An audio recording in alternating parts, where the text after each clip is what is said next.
Greetings, everyone. My name is Jamal Walker, and this is the Can We Really Talk podcast series. And on this series, we're talking about the many faces of homelessness. The purpose of this video series is to provide the greater public with a deeper view into the many ways people in our community experience homelessness. There are many factors and situations that people experience in life which can lead to homelessness. In this video series, we will spend time talking with our community members and listen to their stories about how they have experienced homelessness, what led up to their experience, and what they are doing to build new and improved lives for themselves. Additionally, we will be speaking with service providers who work with members of our community to assist them in addressing the many issues which contribute to the struggles they have with homelessness. It is our desire to assist our community members who experience homelessness in getting the help that they need in order to live life in good health and dignity. This video series should serve as a reminder that all members of society deserve full membership in the communities in which they live. Everyone has a basic human right to food, clothing, shelter, and safety. We are all responsible for each other. And this morning, I have the pleasure of speaking with Jonathan Brown, Officer Jonathan Brown, and Kelly Gallagher. And so if you could tell us about who you are and what kind of work you do here in the community. Sure, I'll start. My name is Jonathan Brown, police officer with the City of Grass Valley Police Department. Been there for about 2.5, 3 years. I'm Kelly Gallagher. I'm a licensed clinical social worker that works for a hospitality house but is embedded in the Grass Valley Police Department. Very good. Welcome. Thank you guys for coming. I appreciate Thanks it. for having us. Recently, the department received a grant for an important program of which both of you are a part. Can you tell me about that program and your involvement? Yeah. So the grant is California Violence Intervention and Prevention. Basically, our city was awarded the grant due to the violent crime rate is really what it is. And the grant funds an officer and Kelly, as a social worker, to do what we can for targeted, enforcement's not the term, but targeted engagement to help those that are either perpetrators of violent crime or victims of violent crime. And due to our high population of people that are unhoused, most of them are either victims of violent crime or perpetrating violent crime. So we focus primarily on homeless street level outreach, and we're trying to figure out who's a victim of crime, of violent crime, and how can we prevent that or intervene. Also, who's perpetrating that crime and how can we prevent that or intervene. So it's not all about enforcement. A lot of times it's trying to just connect the dots as to who's or what program in our community can serve them, who can serve them, and how can we connect that person to that service. So how long has the CalVIP program been in operation? We started together in February. Yeah. So it's relatively new. And so do the two of you go out into the field together every day, 40 hours a week? Yeah, we do. We're partners. All right. So we ride around together in a truck and outreach folks. And I think that that's really wonderful because obviously we've had over the last year, we've had this large national conversation as well as local about defunding the police and, you know, a lot of confusion around what that means and what people are looking for. But one of the things that communities were asking for is for something like this, where we have officers paired with a clinician to go out and do specific types of outreach that might not necessarily involve any aspect of arrest or incarceration. So how's that been working out for you? That's an interesting question. I think I've learned a lot in terms of, like, you know, they talk about social workers replacing police. I really don't think social workers can, after spending my time with police, I don't think we can replace police, honestly. Like, I think we could enhance police, but policing is definitely its own animal, and it's a really, what's the word I'm looking for? Not complicated. It's an intense, it's a really intense position. Like, there's a lot you have to know and be on your toes all the time, and it's a challenging job, and I have a deeper respect for it, having been around all of these officers.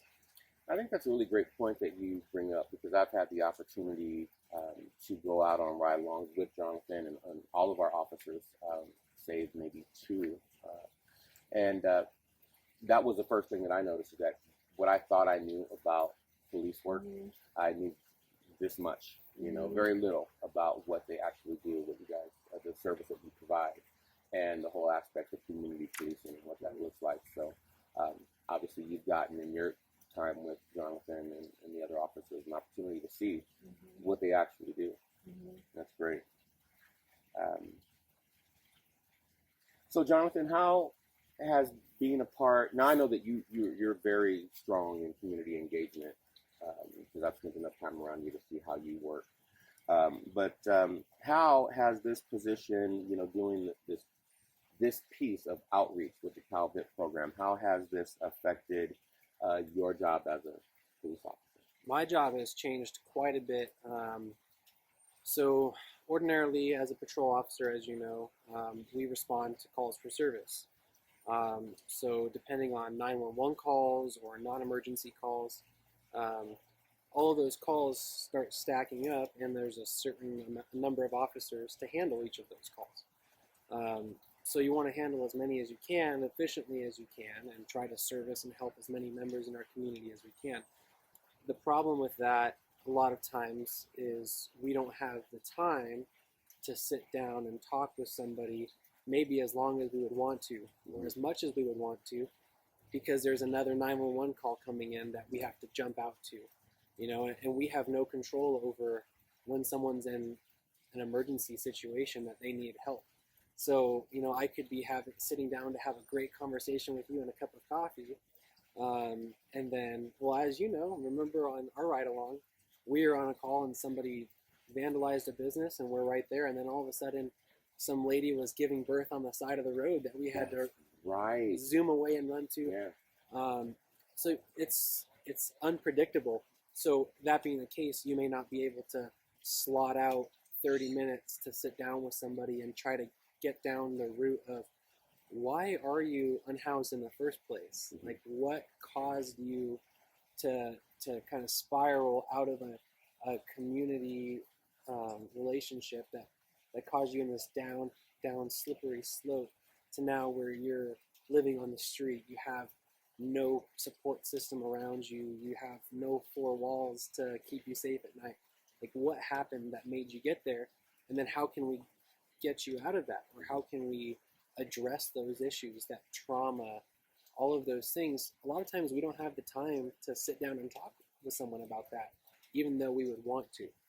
So this position has allowed me to basically be free from the radio responses.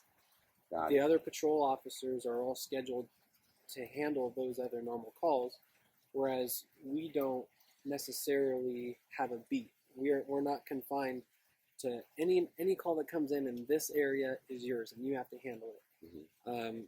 We take generally a more proactive approach, although we do respond to calls for service. But since we're not handling a beat, we have the freedom to be able to sit down with somebody and have those conversations that a lot of times they just don't get from anybody. Wonderful. Yeah. And so, Kelly, maybe you can expound on that a little bit. How has that been for you, being able to have the opportunity to do this kind of outreach, where you're out in the field with an officer, going, and making contact with people, and then having the opportunity to sit and talk with them and really assess what their needs are? How has that been different for you in your line of work as a clinician? I think the biggest difference is I'm with someone with a badge and a gun. So I'm used to, so it's a little bit different in terms of, like, I'm used to rolling with like another clinician. And so Jonathan obviously has a different kind of presence, which isn't a bad thing. It's just different than what I'm used to.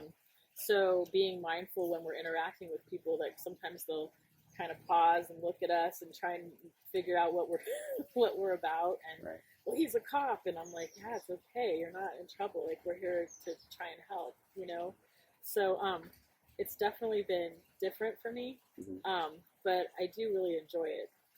I would also say, just adding to that, that response of he's a cop, I don't know if we can work together type of a deal, Right. is usually for someone that we're engaging for the first time. Mm-hmm. Right. Totally. Once people know what vehicle we drive in and they see the truck roll up, they're pretty much at ease because they know we're there to help them. Right. And once we've engaged people in the past, generally, not all the time, but generally they understand what we're about and what we're doing. So that really kind of takes the edge off and allows people to have conversations with us. But yeah, that's totally different than normal because Social work. they do see the uniform, Sure. which was sort of an initial conversation that we had about this position. Should I be in a uniform? Is that too off-putting to people to accept the help? But our stance on it was, why don't we just change the perception?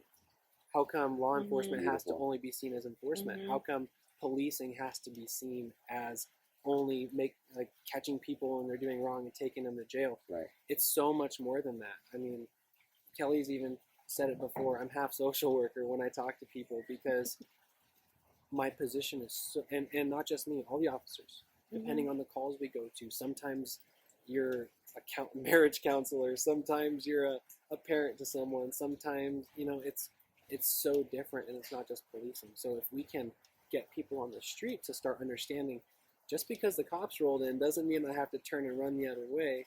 Right. Like, they can actually help me too, and it doesn't have to be scared of the police. It doesn't have to be, there's these just machines that are out there to take me to jail. Right. And they can kind of understand our heart and where we're coming from, and we can kind of build that relationship too. Wonderful. So you did mention that, sometimes obviously when you're going out to do this work, sometimes you're making contact with someone for the first time, but obviously you're making repeated contact with some folks out there. And can you just, either one of you, speak to the value of having more than one interaction with people? Sure. It's about progressive engagement. So the first interaction might be, hi, how are you? This is what we do. Maybe we can offer them a water bottle, some socks, something to kind of engage folks. Ask much of people in the beginning because we want to kind of give them the space to figure us out and understand our role and know that we're really there for them.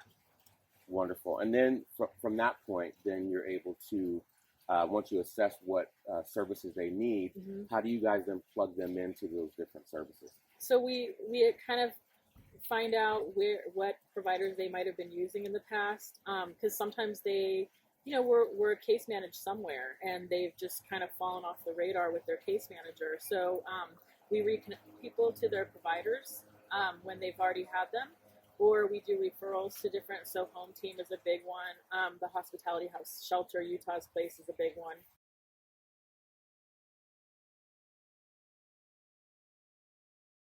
Yeah, the challenges and the barriers. Yeah. So like I was saying, one of the challenges is when somebody is ready to go into treatment or to accept help, there's a lot that has to go into play for them to be at that point and ready to accept those services.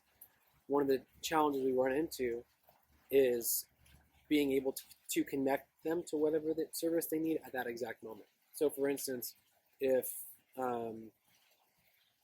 somebody needs treatment for substance abuse, well, we have a lot of people that need treatment for substance abuse. So the waiting list might be anywhere between 2 weeks and a couple months to get them in. Right. And then what do you do with people at that point? Right. And they were ready at that exact moment.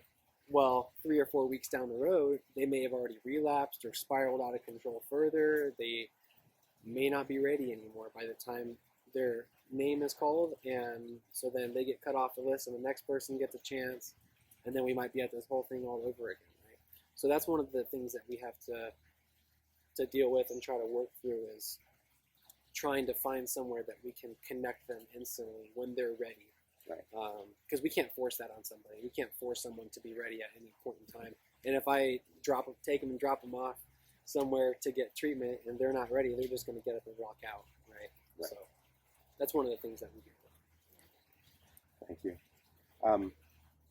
So on the flip side of that, what are you encouraged by in success stories? Yeah. We are encouraged by success stories. I am encouraged by success. Absolutely. I think we've had situations like we've managed to help someone get housed that was an older veteran. Um, and we also had a gentleman we worked with who we saw on the street very regularly, who had a substance use problem. And when we asked him about treatment, he piped right up and he was ready to go. Oh, And wonderful. because of the severity of his use, we were able to work with them around getting him in sooner. So, I mean, there are, even though the wait is long, if there's someone who's really highly at risk, sometimes they can make allowances to help those people get in. So to me, that's a highlight, is that when somebody really needed it, I mean, not that everybody doesn't really need it, but this person was acutely like at risk of death. And so it was amazing. Yeah, and he went through treatment, graduated, reunited, family support, all types of Wonderful. encouraging things from Right. from that individual's standpoint. Yeah. And he was very respectful. We got to go see him his last day of treatment. Gave us a big old hug. Just so excited and thankful. And that type of stuff is very encouraging for us because it's like, okay, like even if we got 1 or 2 people per year, that are generating a lot of calls for service, generating problems in the community, harming themselves, if we can get one person out of that situation a year, in my book, that's success. We can change someone's life. And that also has to be personally rewarding too, to be able to see that. Absolutely. The effort that you're putting in. Not that that's the reason why you do it necessarily, but to see someone, hopefully come full circle and become housed and start addressing their substance abuse issues or their mental health issues or even physical health issues. Yeah. That's got to feel great for you, knowing that you've taken part in helping them to get access to the services that they need. Well, it's a privilege that someone would let us into their lives in that such a private way, And we're strangers. Yeah. To them, I mean, think about it. If you were on the side of the road and all of a sudden someone walked up to you and was like, "What are your problems? Are you just going to spill your entire life's guts out?" Like, yeah, these are all my issues. Here they are. Like, right. That's you really look like nice people. Here. That's really private stuff. Absolutely. So them being disarmed enough that they can, speak freely about what they're dealing with and be heard and hopefully get the help that they receive is very impressive. And it's very rewarding to us because we do this job. It's not just a 9 to 5 thing. Right. I volunteered for this specific position because I wanted to help people. And so when we get to see that happen, it's just very exciting and rewarding. Wonderful. So in wrapping up here, I think I want to ask each of you, and I'll start with Kelly. Being that this is one of the reasons that we are doing this series is to send this information out to the greater community about, what the city and law enforcement is doing to help people to become housed again. And as well as making sure that people are aware of all of the different services that are available to help them along the way where they have these roadblocks, where it comes to mental health, where it comes to addiction, where it comes to abuse and domestic violence, which I know leads to a lot of these situations as well. What would you like to say, Kelly, to the larger community about the work, the importance of the work that you're doing, and how would you like to see people reframe some of the prevailing attitudes about homelessness in our county? That's quite a question. Yeah. I think I would want people to know that, at the end of the day, anybody is, this is what I've learned from, 20 years in the field, is that anybody is one catastrophic illness, one really stupid mistake, one ended relationship, one DUI away from homelessness. I've served dentists, I've served people with PhDs, I've served, it's amazing. And, we all think that we can cruise through life and it'll be okay, but sometimes it's not. And we think that we're kind of above that, but we're not. And so I just always want people to remember that these are human beings that have a story too, and something went wrong. And is it a disability? Is it a substance use problem? Is it both? Is it a mental health? Some people have a mental health break later in life. I mean, it just really depends. And so I just encourage people to remember that these are people that have stories and that may have been just like you. Yeah, and Very important. some of the people we serve too, are veterans, combat veterans, people with PTSD from serving our country. And yeah, when you see them on the side of the street, they may be in dirty, grungy clothes, soaked in their own urine, intoxicated, but they weren't always like that, and there was a story behind how they got there. And, they're still a human. And like she said, it could happen to anybody, based on the traumas and situations that we're faced with. If I was in the same situation with the same exact set of circumstances, the same upbringing, the same home life, the same parents, the same abuse and trauma that they had, would I have turned out the same way I did? Would I be in this position, or would I be on the street where they're at, and would the roles be reversed? Right. So it's something that I try to think before making a quick judgment and assessment on somebody. It's like, who are they, and what's their story? What's their story, right? Yeah, wonderful. Well, thank you, Officer Jonathan Brown and Kelly Gallagher, one of our local clinicians here. Thank you so much for your time, and thank you for the work that you both are doing, and your hearts that you have committed to doing the work. I think we're pretty lucky to be doing this. Right on. Yeah. Thank you. We're lucky to have you guys serving in this capacity. Well, thank you, everyone. This is another installment of Can We Really Talk? This is part of our series on the many faces of homelessness. I hope that you've enjoyed our podcast, and we'll see you next time. Thank you.